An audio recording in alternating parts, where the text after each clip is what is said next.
Hello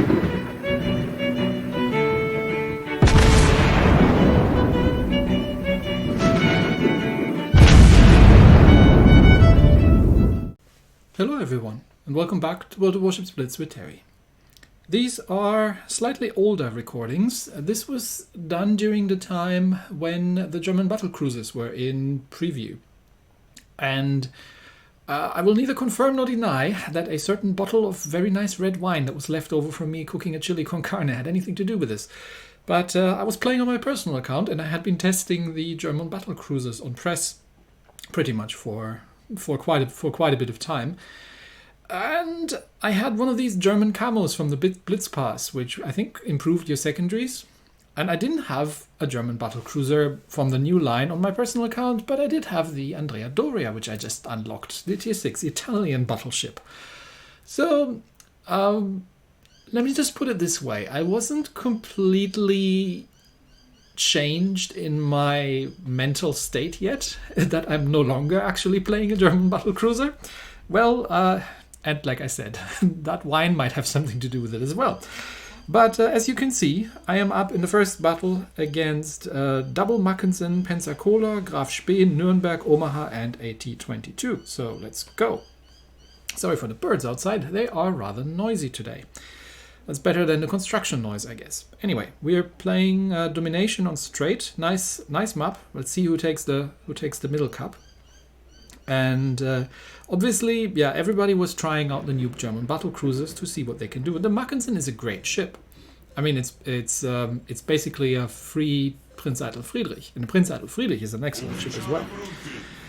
But anyway, spawning up at the very north end of the map, so I'm going to orient myself towards B cup because I have the range to cover A. There's no need for me to actually be inside it.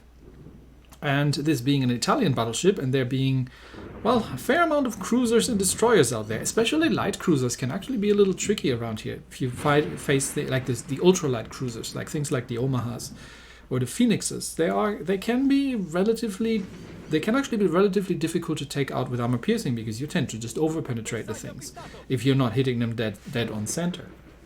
So the semi-armor piercing is rather devastating. And we've got the Admiral Graf Spee to shoot at, but we've also got the T-22 to shoot at. And against destroyers, the semi-armor piercing is extremely nasty. But I've overshot a little bit. These Italian shells are a bit faster than I thought they were going, or the T-22 was a bit slower. But yeah, there's an Omaha. Now, he's obviously not in my secondary range. I keep checking that. But that semi-armor piercing salvo at this range should be doing a decent amount of damage to that thing if I can get it on target. That looks like a good dispersion. 10 hits on target, and that made him regret his life choices. These are some German torpedoes, I believe, coming in, because it's or maybe these were Omaha torps, I'm not sure. Either way, we've got an Admiral Graf Spee to shoot at, and a relatively unlucky Devonshire, because the Graf Spee has some seriously big guns, and has also got some torpedoes. But he's in secondary range, because like I said, this is one of these German camos. There's a T-22. Do I have him in secondary range? Not quite, but that means we'll just keep going at the Admiral Graf Spee and heading towards the B cup. My team obviously doesn't want to hold A cup, but we'll get to that when we get to that. Right now, I'm just waiting for the reload. At point blank range, even the semi-armor piercing can do some really nice damage. And at this tier. Now, the Andrea Doria is not a very sturdy ship, but that's also not the point. She also has auto secondaries. You can see blapping away there. I'm just going to smoke up just so the Admiral Graf Spee doesn't get a torpedo lock on. Because she does have torpedoes on both sides, but I think the Devonshire's got this one. Nicely played, Devonshire. And is now being ambushed by the Z-22 and is actually dodging. Will you look at that? Well done, is dodging that complete torpedo spread. Unfortunately, that means the Devonshire is now giving broadside to the Mackensen over there, which is not something very healthy.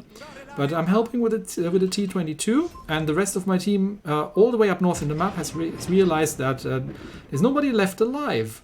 I think the Devonshire's got this actually. I don't need. Yeah, T-22 is dead. So unfortunately, that Mackensen is probably now going to make an end to him. Well, yeah. So my team at the north of the map being completely useless means it's 2 cruisers and myself against Pensacola and double Mackinson. One of them is full health, the other one's a bit damaged, so we'll shoot at that one then. Once I get the turret on target, and then we'll switch over to the armor piercing. As against these targets, that is the better choice of ammunition. Because especially at range, the SAP will struggle a little bit. Now that Mackinson doesn't even look like he's going to give chase. And we're definitely holding 2 caps now. We're ahead on points, but I think that that Omaha down there is going to go down. And I'm not sure what that cruiser was in front of me. I think it was a Nürnberg. But a nice broadside to shoot at. So let's get some shots out. And that just leaves the Pensacola. But yeah, we've lost our Omaha. That's still a full health Mackinson over there, and that Nürnberg is probably a little bit closer than he wants to be. So get down, Mr. President. I'm on full hit points, and I'm going in. Now, again, let me remind you that this is not how you necessarily should be playing the Andrea Doria, because she doesn't have an awful lot of armor, and but she also doesn't have the greatest dispersion. So I find, and you know, if something has auto secondaries, I might as well play in a range where I can use them. But even against a relatively low caliber like a Mackinson, they hurt, as you can see here. That was a big old hit. So I can put the hurt on these things as well, but so can they. And the reload is relatively long on this ship, so but you can entertain yourself with your secondaries while you're at it in the meantime. Set some fires. There come in some Nürnberg torpedoes. Ow, that was another really good hit from that Mackinson, because his reload's probably a bit faster than mine, but my secondaries got her. And I'm going to use the smoke just because I haven't been paying attention if the other Mackinson's got the guns ready, but I think she didn't. So just took out the Nürnberg, but it's now the last ship alive, so well, we may as well go for it. I mean, at range, the Andrea Doria isn't fun, as you can see. So let's go and see how much damage we can do before we go down. Ow! Yeah, Mackinson definitely hurts this thing. He's getting his citadels in as well, pretty sure of that. So might be smarter to disengage at this point and to try to kite away. Although I just want him in secondary range. Come on, get in secondary range. I mean, I know that his secondaries are better. I mean, I know that now, but you know, unfortunately he shot off my main secondaries, so it's just the auto secondaries and they don't have the range. Let's get it. Maybe we can get another good salvo in. We're on 200 hit points. That's fine. We get one more salvo in before we go down, but I think that we have this game in the pocket, because by now the rest of my team has actually managed to show up, and we have still taken almost down half of that Mackinson. In the brawliest of brawly battleships, the Italian. So yeah, now it's just a matter for my team to not die. Because he would have to kill both of them. He's never gonna. I mean, he could kill the Galician, but he's only got 47 seconds left, and the battleship isn't even in range. So, yeah, I think that one's in the bag. Even though the Galician just took a really nice chunk there, and well played to the Mackenzie. I mean, he's playing the German ship like he should be, but sometimes the Italians come in for a brawl as well. And if that Galicionier is playing it correctly, he might even survive this. But even if he goes down, we've got this on points. So, and we've done almost 80,000 points of damage in this whole enterprise. Mostly at ranges where the auto secondaries were opening up.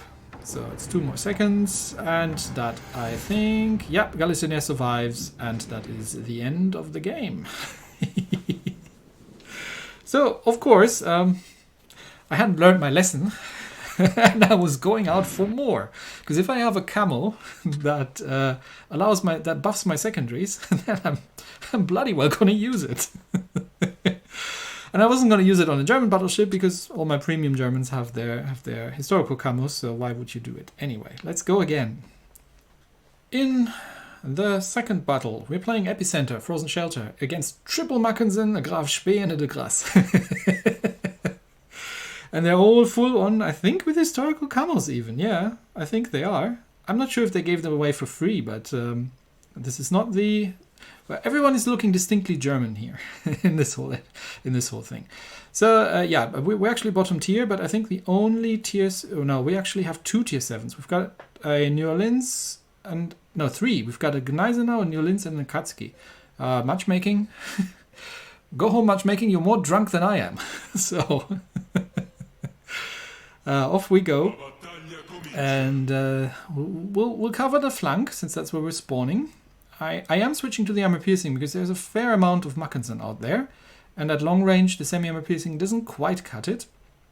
Briefly debating with myself if I'm going to go center, but no, I think I'm going to swing the turrets around, and I'm going to go left flank because the Galissonier is going center, so we need somebody. We need somebody on the flank to keep that clean and make sure that we can get the runaround if things happen. But for now, nothing's spotted. The other thing that I like about the Andrea Doria, and I realize I do have to have a review about this thing, but she's pretty quick. I mean, 27 knots almost is nothing to sneeze at for a battleship at tier 6. That, combined with the fuel smokes, makes her actually quite fun to play at close ranges. And I do maintain that the Italian battleship line is one of the more aggressive ones, simply by virtue of lots of guns, not terribly precise, but great fun if you can get them on target. Hello, Mr. de Grasse. Now for you, I actually have the wrong ammunition loaded. So this is going to be an example of why the semi-armor piercing is so deadly, and the armor piercing not necessarily against these super light cruisers at mid-tier. So I'm going to get my armor piercing shots out, and that mostly over-penetrated and did minimal damage. So I'm switching back to the SAP. The de Grasse has found the Akatsuki, and the Akatsuki, much worse, has found the de Grasse. And he's probably not too happy about it and does not want to be here. But all the Mackensens are sort of sitting back, which is good, because that means I can take my time dealing with that de Grasse. Now you probably think you're safe because I had the armor piercing loaded earlier, but now I'm switched to the SAP, and obviously the de Grasse has torpedoes. Unfortunately, I think half my salvo clipped the island there, so we're gonna dodge everything except maybe one torp. Not a huge issue. And he's now again lost interest because I'm invisible behind that island. Now I'm detected again. He does have torpedoes on the other side, so we're going to go back forward. And in the meantime, shred him with our secondaries as a good German battleship that we are. Well, honorary German today. And yes, the semi-armor piercing does not have the problem of over-penetrating as much. It does, actually. It is slightly bugged, so now we're going to go back again, just in case the de Grasse has the torpedoes away from the other side. But you're sitting broadside onto a... Yeah, that was never going to work. Anyway, we can unload the remaining semi-armor piercing at that Mackensen and then switch back to the armor piercing, which is the right choice. That's just a bot, don't even care about it. And then make ourselves useful, because these Mackensens are playing, well, not quite correctly. They're playing baseline. Not something you want to do in a battlecruiser. This one's got the right idea. He's now starting to move into the capture circles, where he should be. Because you are in a battle cruiser, and there's mostly light cruisers on our side. I mean, fair enough, there's a Gneisenau, but yeah, the armor piercing, this Italian armor piercing against these relatively lightly armored German cruisers or battle cruisers is pretty effective. So and now I just need to get him into secondary range. So come on, get a little bit closer. My guns are almost reloaded. Yes, please, broadside. And still not in secondary range, but still get a couple of good hits in. Now, the trick here obviously is, given that my armor is not the greatest, to fight them one-on-one. Now, this one goes behind the island. The other one decides that now is a good time to come out. Now, look at where his gun turrets are pointing. So, I'm slightly beaching myself here to slow down. And, yeah, he's not looking at me. Hello! Surprise, it's the Italians. Map awareness is not something that really happens an awful lot in mid-tier, so occasionally you get this sort of blindness. But I think I'm gonna get one more salvo, but I'm already gonna start moving forward again and building up some speed to chase down that Mackensen over there. And who has just overshot because he thought I was still backing up. So now we're going to go after him. Now the problem is he is sailing out of the capture circle. I don't like being outside the capture circle, but a little bit I can. I mean, we're holding all 3 caps, so we're going to win this on points unless they do some serious damage very, very quickly. And he's turning away, so he doesn't want to play either. Come back here. Oi, you. Get back here and fight me, coward. In secondary range, if you wouldn't mind. I'm a, well, sort of German battleship. Alright, we'll use this fuel smoke and just disappear, because everybody knows that ships that disappear from a smoke screen are completely incapable of shooting at you and are no longer in the battle. So, yep, plonk. and that gets...